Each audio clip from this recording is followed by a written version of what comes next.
Sisi tersembunyi si narsistik. Si narsistik selalu menyembunyikan sesuatu.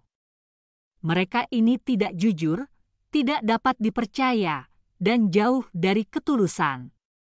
Mereka memiliki banyak topeng yang mereka kenakan untuk membuat orang menyukai mereka atau merasa kasihan pada mereka. Dan selain dari sisi jahat mereka, masih ada sisi lain dari mereka yang biasanya disembunyikan dari dunia.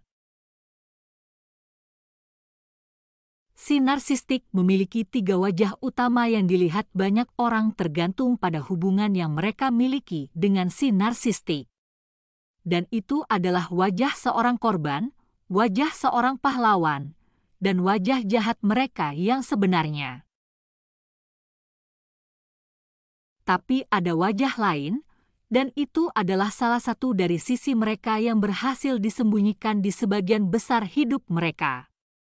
Sisi narsistik yang ini selalu ada di balik banyak topeng yang mereka kenakan. Itu ada ketika mereka berperan sebagai pahlawan, korban, atau bahkan ketika mereka mengungkapkan sisi gelap mereka.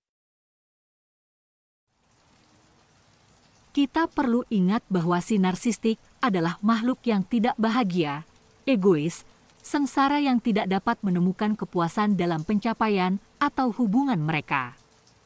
Akibatnya, terlepas dari upaya terbaik mereka untuk berpura-pura bahagia atau sukses, mereka diam-diam menderita depresi. Tetapi lebih khusus, itu dikenal sebagai depresi tersembunyi, karena tidak ada gejala yang dapat diamati.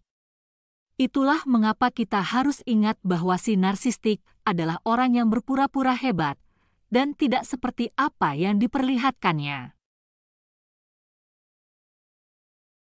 Depresi adalah keadaan mental dari suasana hati yang tidak bahagia, khawatir, cemas. Hal ini ditandai dengan kesedihan yang terus-menerus dan kurangnya minat atau kesenangan dalam kegiatan yang sebelumnya mereka anggap menyenangkan. Dan ini bisa menjadi salah satu alasan mengapa mereka mudah bosan. Depresi mereka tidak memungkinkan mereka untuk menahan kegembiraan atau perhatian mereka untuk waktu yang lama.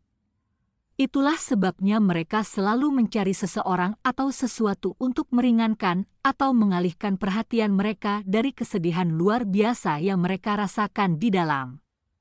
Oleh karena itu, si narsistik selalu menempatkan fokus mereka pada orang-orang dan hal-hal di sekitar mereka daripada melihat ke dalam diri mereka sendiri. Si narsistik tidak mau menghadapi rasa tidak aman dan rasa malu yang mereka bawa kemana-mana. Jadi, mereka mencari orang-orang dan hal-hal untuk mengalihkan perhatian mereka dari diri mereka sendiri. Disinilah kecanduan mereka timbul. Kecanduan dan depresi biasanya berjalan beriringan karena kecanduan tertentu dapat digunakan untuk meningkatkan suasana hati atau bahkan membuat seseorang mati rasa secara emosional sehingga mereka tidak merasakan sakit atau kesedihan, tidak ada rasa apa-apa. Si narsistik cenderung memiliki gangguan kepribadian yang adiktif. Kecanduan mereka dapat bervariasi, tetapi pasti ada sesuatu yang membuat mereka kecanduan. Beberapa contoh bentuk kecanduan mereka, misalnya alkohol, narkoba, seks, pornografi, judi, barang-barang bermerek, menghamburkan uang supaya disukai orang, dan sebagainya. Tetapi pada dasarnya, si narsistik adalah contoh sempurna dari orang-orang yang menderita depresi tersembunyi. Jadi, mereka tidak hanya berusaha menyembunyikan kejahatan mereka, mereka juga berusaha menyembunyikan kesedihan mereka. Citra mereka, hubungan mereka, dan kecanduan mereka semua hanyalah suatu selubung untuk menyembunyikan depresi berat yang mereka miliki. Dan pada akhirnya, depresi tersembunyi inilah yang menyebabkan mereka membenci orang-orang yang benar-benar bahagia, berjiwa bebas, dan otentik. Mereka tahu bahwa tidak peduli seberapa banyak mereka berpura-pura dan tidak peduli berapa banyak yang mereka peroleh atau capai, sepertinya tidak ada yang dapat membuat mereka mencapai kebahagiaan. Jadi, satu-satunya yang tersisa adalah mencoba untuk membuat orang lain sengsara. Kesengsaraan suka ditemani, dan si narsistik suka melihat orang lain sengsara, terluka, dan tidak bahagia seperti mereka. Beberapa orang merasa sulit untuk percaya bahwa si narsistik yang mereka kenal mungkin benar-benar menderita depresi karena mereka tampaknya memiliki segalanya dan selalu tersenyum. Tapi inilah mengapa disebut sebagai depresi tersembunyi, karena mereka mampu menyembunyikannya dengan sangat baik.